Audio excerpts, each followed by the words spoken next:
தகவல் நேரம் தமிழ் நேயர்களுக்கு அன்பு வணக்கம். மீண்டும் உங்களை சந்திப்பதில் மிக்க மகிழ்ச்சி. இன்று சுவையான, சுவாரஸ்யம் மற்றும் சிரிப்பு நிறைந்த தகவல்களை கொடுத்து தந்திருக்கிறேன். இது உங்களுக்கு மிகவும் விருப்பமானதாக இருக்கும் என்று நான் மிகவும் மனதார நம்புகிறேன். புதியதாக நம் சேனலை காண்பவர்கள் சப்ஸ்கிரைப் செய்துட்டு வாங்க காணொளிக்குள்ளே போகலாம்.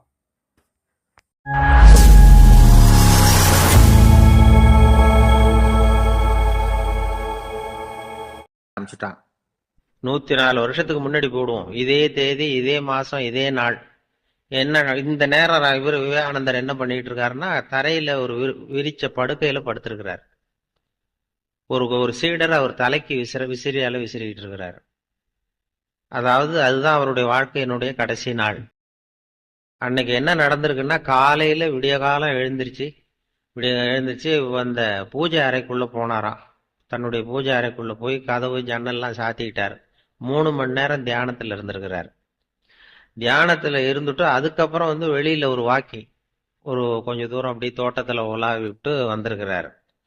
வழக்கமா அவர் எப்போதும் தனியா தான் உட்காந்து சாப்பிடுறதா அந்த பூஜை அறையில எப்போதும். அன்னைக்குன்னு பார்த்து இந்த ராமகிருஷ்ணருடைய சீடர்கள், தன்னுடைய சீடர்கள் எல்லாரையும் கூப்பிட்டு வச்சுக்கிட்டு அந்த சீடர்களோட சேர்ந்து சாப்பிட்டு இருக்கிறார் அன்னைக்கு காலையில. இதெல்லாம் கொஞ்சம் வித்தியாசமா நடந்திருக்கு அன்னைக்கு. அதுக்கு பிறகு மத்தியானம் 1 மணில இருந்து 4 மணி வரைக்கும் இந்த வடமொழி பிரம்மச்சாரிகளுக்கு வடமொழியில இலக்கண பாடம் நடத்தி இருக்கிறாரு. மத்தியானம் 1 மணில இருந்து 4 மணி வரைக்கும் அதெல்லாம் ஒழுங்கா நடந்திருக்குது. அதுக்கப்புறம் சாயந்தரம் பூஜைக்கு மணி அடிச்சிருக்கிறாங்க. மணி அடிச்ச உடனே கிடுகிடுன்னு உள்ள போயிருக்கிறாரு. போய் அங்க தியானம் 1 மணி நேரம் தியானம் பண்ணியிருக்கிறாரு. தியானம் பண்ணிவிட்டு அதுக்கப்புறம் கொஞ்ச நேரம் ஏதோ அந்த தரையில விரிச்ச விரிப்புல படுத்திருக்கிறார். படுத்துட்டு ஒரு சீடரை கூப்பிட்டு, ஒரு விசிறி மட்டன் தான் கொண்டுகிட்டு வா அப்படின்னு கொண்டுட்டு வந்தார். தலைப்பக்கம் விசிறுன்னு இருக்காரு. படுத்ததும் தலைப்பக்கம் விசிறிக்கிட்டு இருக்கிறார். அந்த சீடர் கவனிச்சுக்கிட்டே இருக்கிறார் என்னன்னு. அவர் பாட்டுக்கு சுகமா படுத்திருக்கிறார். ஒரு கட்டத்துல லேசா அந்த கை மட்டும் லேசா அப்படி நடுங்கினது மாதிரி தெரிஞ்சுதான். அடுத்தது ஒரு 2 தடவை மூச்சை நல்லா இழுத்து விட்டது மாதிரி தெரிஞ்சிருக்குது. அவ்வளவுதான், அந்த ஆன்மா பிரிஞ்சுட்டுது. இதுதான் அங்க நடந்ததுன்னு சொல்லி ஒரு சம்பவம் அந்த மடத்துல கேள்விப்பட்டேன். ஆனா இது அப்ப அவருக்கு வயசு 35 வயசு, 5 மாசம் 24 நாளாம். சரியா சொல்ல போனா 39 வயசு 5 மாசம் 24 நாள். அன்னைக்கு அந்த இறந்த நேரம் 9 மணின்னு நான் அங்க கேள்விப்பட்டேன். அப்புறம் சார் சொன்னாரு அது 8 மணி அப்படின்னு சொல்லி இப்ப இங்க சொன்னார். அது இப்படி இந்த வரலாற்று குறிப்புகள்ல சில நேர குறிப்பு எது சரி எது தவறுங்கிறது நமக்கு தெரியல. இது கேள்விப்பட்டது அந்த கடைசி நாள் அவருடைய வாழ்க்கை அப்படிதான் முடிஞ்சது அப்படிங்கிறது தான் நான் பார்த்துட்டு வந்தது. அப்படி சொல்லுவாங்க. அமெரிக்கா அந்த செப்டம்பர் 11 மறக்கவே முடியாது. விவேகானந்தர் பேசினதும் செப்டம்பர் 11. அந்த வர்த்தக கோபுரம் விமானம் இடிச்சதும் செப்டம்பர் 11. அதுக்கப்புறம் 100 வருஷம் கழிச்சு இது நடந்த ஒரு அதிர்ச்சி. இது ஒரு துன்ப அதிர்ச்சி, அது ஒரு இன்ப அதிர்ச்சி. அன்னைக்கு விவேகானந்தர் பேசினது. விவேகானந்தர் அங்க போறப்போ கூட அவரு முடிவு பண்ணல திடீர்னு. அதாவது வெளிநாட்டுல சர்வமத மகாசபை கூட்டம் நடக்குது சிகாகோவில். அதுக்கு போகலாமா வேண்டாமாங்கிற ஒரு குழப்பம். போகலாம்னு நினைக்கிறாரு. அவருக்கு என்ன சந்தேகம்னா, நான் போறேன்னு என் மனசு நினைக்குது, இது என்னுடைய எண்ணமா, அந்தராத்மாவினுடைய எண்ணமா, இது கடவுளுடைய சித்தமா இல்ல என்னுடைய ஆசையா அப்படிங்கிறத புரிஞ்சுக்க முடியலையா. இப்ப நமக்கெல்லாம் ஒரு ஆசை வந்ததுன்னா இது நம்ம ஆசையா கடவுளுடைய சித்தமா இது அப்படின்லாம் நினைச்சிட்டு இருக்க மாட்டோம். ஏதோ அவருக்கு இந்த வெளிநாடு போகணுங்கிற எண்ணமே இது நானா நினைக்கிறேனா இல்ல ஆண்டவன் நினைக்க வைக்கிறானா அப்படிங்கிற அந்த குழப்பத்துலதான் கொஞ்ச நாள் இருக்கிறாரு. அதுக்கு பிறகு அந்த குழப்பத்திலே ஒரு நாள் கனவு கண்டாரா. கனவுல குருதேவர் ராமகிருஷ்ணர் கடல்ல போய் இறங்குறது மாதிரி தெரிஞ்சிருக்கு. கரையில இருந்து கடல்ல போய் இறங்கி அங்க போய் நின்றுகிட்டு வான்னு கூப்பிட்டாராம் அவரை. இவர் உடனே இறங்கி போனதும் அவர் கையை பிடிச்சு அழைச்சிட்டு போறது மாதிரி கடல் கடந்து போறதுக்கு ஏதோ குருதேவருடைய ஆசி இருக்குங்கிறத புரிஞ்சுக்கிட்டார். மனிதனுடைய வாழ்க்கையே களிப்பில் தொடங்கி மகிழ்வில் தொடர்ந்து ஆனந்தத்தில் முடிய வேண்டும் அப்படிமா. அது எப்படி ஆனந்தத்தை அடையிறது என்னன்னா, விவேகானந்தர் சொன்னதுதான், அடுத்தவங்களுக்கு உதவுங்கள். ஒருத்த என்னால நிம்மதியா இருக்க முடியல சார், எனக்கு என்ன காரணம்னு புரியல, நீங்க தான் வழி சொல்லணும்னு ஒரு ஆசிரமத்துக்கு போய் ஒரு இது மாதிரி சாமி மாதிரி ஒரு பெரியவர்கிட்ட போய் கேட்டிருக்கான். அந்த ஆசிரமத்துல பெரியவர் என்ன சொன்னாரு, நான் உனக்கு உன் நிம்மதிக்கு வழி வேணுமா உனக்கு, நான் சொல்றேன் வா இங்க படு, ராத்திரிக்கு இங்க தங்கிரு, காலையில உனக்கு சொல்றேன் அப்படின்னு ராத்திரி சாப்பாடுலாம் போட்டு ஒரு பாயை போட்டு தலைவாணி கொடுத்து படுத்துக்கடா அப்படின்னு படுக்க வச்சுட்டார். நிம்மதியா படுத்துவனான், ஏன்னா நல்ல சாப்பாடு போட்டு நல்ல காத்து படுத்து வாங்கிட்டான். காலையில இவர் வந்தார், சாமியார் வந்தார். இவன் படுத்துவனை தட்டி எழுப்பினாரே, எழுந்துடுறான்னு எழுந்திரிச்சான். என்னென்ன ராத்திரி பூரா நிம்மதியா படுத்துவனையா, நிம்மதியா தூங்கினேன் சாமி அப்படின்றான். அந்த தலைவணியை தூக்கு அப்படின்னா தலைவணி எடுத்தா ஒரு நல்ல பாம்பு அப்படியே படம் எடுக்குது உள்ள இருந்து. ராத்திரி பூரா உள்ள ஒரு நல்ல பாம்பு இப்படி படத்தை கொத்தா வருது. அப்படியே அலறி அடிச்சுட்டு ஓடி வந்துட்டான். அப்ப இவர் இந்த சாமியார் சிரிச்சுட்டு சொன்னாராம், ராத்திரி பூரா அந்த நல்ல பாம்பு உன் தலைவணிக்கு அடியில் தான் இருந்தது, நான் தான் கொண்டாந்து வச்சேன்.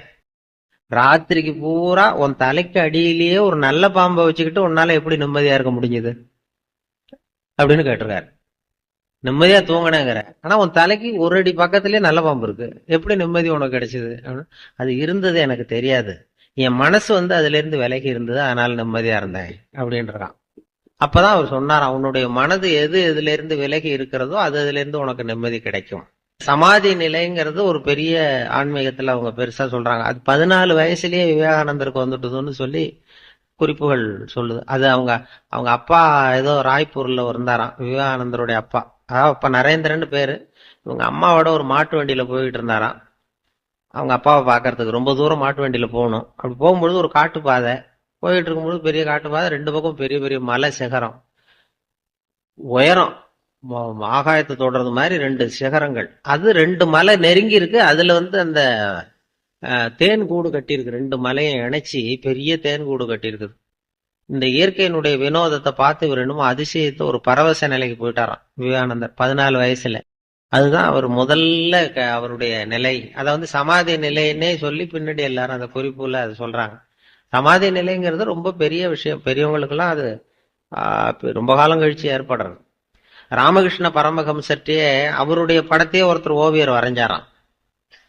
ராமகிருஷ்ணர் படத்தையே ஒருத்தர் ஓவியர் வரைஞ்சி அவர்கிட்டயே கொண்டு போய் காட்டியிருக்காரு.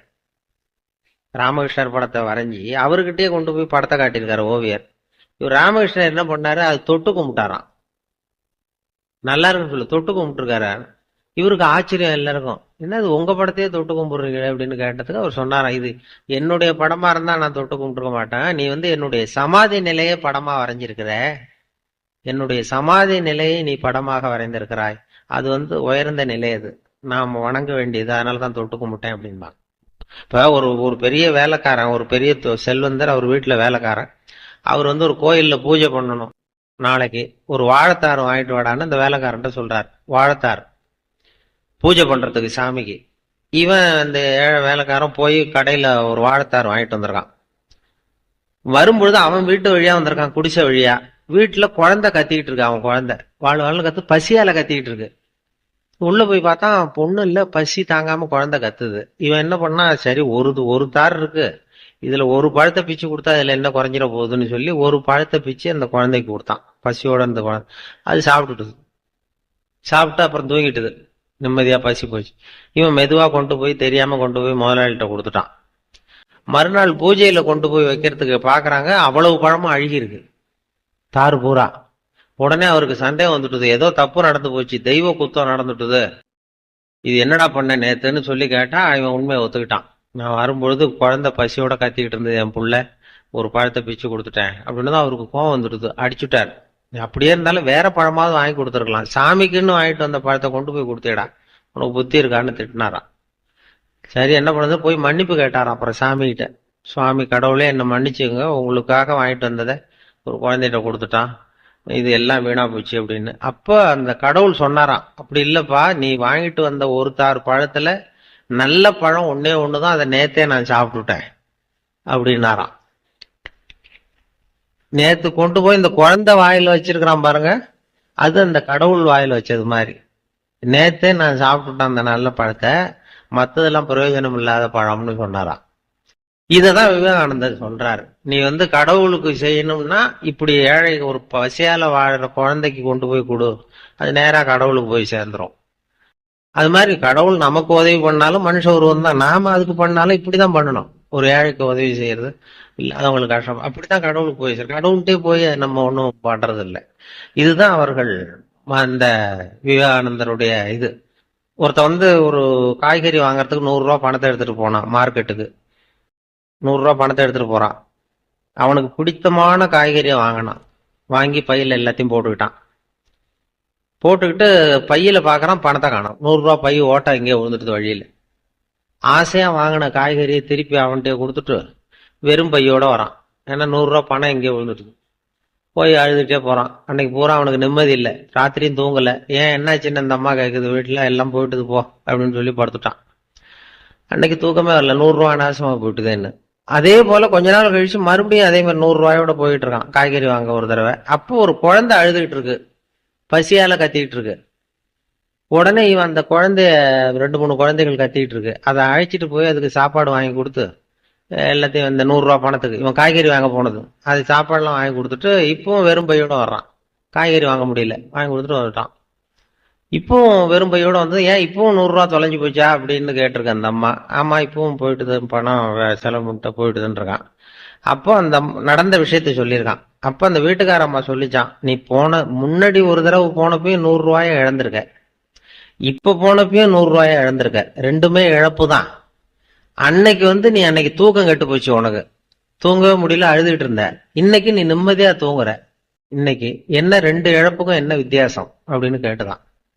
அப்பதான் அவன் யோசிக்க ஆரம்பிச்சிருக்கிறான். அப்ப அந்த அம்மாவே சொல்லிச்சான், அதாவது பொருள்கள் வந்து நம்மை இழந்து விட்டால் அது துன்பம், நாம் பொருள்களை இழந்து விட்டால் அது இன்பம். அதாவது பொருள் வந்து நம்மை விட்டு விலகி போகுது. அதுல முதல்ல வந்து பொருள் வந்து இவனை விட்டு விலகி போச்சு. 2வது வந்து இவன் பொருளை விட்டு விலகிறதுக்கு தயாரா விலகினான். இந்த நுணுக்கத்தை தான் ஆன்மீகம் வந்து நமக்கு போதிக்குது. ரெண்டுமே இழப்பு தான். இந்த 2வது இழப்பை தான் விவேகானந்தர் வலியுறுத்துறார். இப்படி இழக்கிறதுக்கு தயாரா இருங்கோ அப்படிங்கறது அவர் சொல்லி கொடுக்குற நுணுக்கம் தான். இப்ப ஒரு ரயில்ல போயிட்டு இருக்கான் ஒருத்தன். ஒரு ரயில்ல போயிட்டு இருக்கும்போது ரொம்ப ஆசையா அவனுக்கு இந்த செருப்பு விதவிதமா போட்டுக்கிறதுல ஆசையா எங்கெங்கயோ தேடி பிடிச்சி அவன் எதிர்பார்த்த செருப்பு கிடைச்சிட்டுது. காலணிகள் வாங்கிட்டு வந்துட்டான். வாங்கிட்டு இதுக்காகவே செலவு பண்ணிட்டு போய் ஒரு ஊர்ல வாங்கிட்டு திரும்பி ரயில்ல வந்துகிட்டு இருக்கிறான். அந்த அழகான அவன் எதிர்பார்த்த காலணிகள் செருப்போட. அதை ரொம்ப பெருமையா எதிரில் உட்கார்ந்துருந்தவர்கிட்ட காட்டியிருக்கான். தப்பார், எங்கேயுமே கிடைக்காது இந்த செருப்பு, இதை நான் போய் இதுக்காக செலவு பண்ணிட்டு நான் போய் வாங்கிட்டு வரேன் இந்த ஊர்ல அப்படின்னு இப்படி காட்டிட்டு இருக்கும்போது தவறி போய் ஒரு செருப்பு வெளில விழுந்துட்டுது. ரயில்ல விளையாட்டா காட்டிட்டு இருக்கும்போது தவறி போய் கை தவறி வெளியில விழுந்துடுது. ஒரு சின்ன அதிர்ச்சி, முதல் வினாடி ஒரு அதிர்ச்சி அவனுக்கு. ஏன்னா ஆசையா வாங்கிட்டு வந்த செருப்பு ஒண்ணு போயிட்டுது. உடனே அடுத்த வினாடி என்ன பண்ணா, பக்கத்துல இன்னொரு செருப்பு இருந்ததுல அதையும் தூக்கி வெளில போட்டான். ஏன்டா போட்டான்னா, அது இப்போ ஒருத்தனுக்கு ஒரு செருப்பு இருந்தா யாருக்குமே பிரயோஜனப்படாது, எனக்கும் உபயோகப்படாது. உடனே இன்னொன்னு போட்டா அதை எடுக்கிறவனுக்கு 2ம் உபயோகப்படும்ல, அதனாலதான் தூக்கி போட்டேன்ட்டான். இப்ப அந்த முதல் செருப்பு இழந்தது ஒரு வகை, அது அவனுக்கு அதிர்ச்சியை உண்டு பண்ணுச்சு. 2வது செருப்பு இழந்தான் பாருங்க, அது அவனுக்கு நிம்மதியை உண்டு பண்ணுச்சு. இதுதான் இந்த 2 இழப்புக்கும் உள்ள வித்தியாசம். முதல் செருப்பு அது வந்து இவனை விட்டு பிரிந்தது.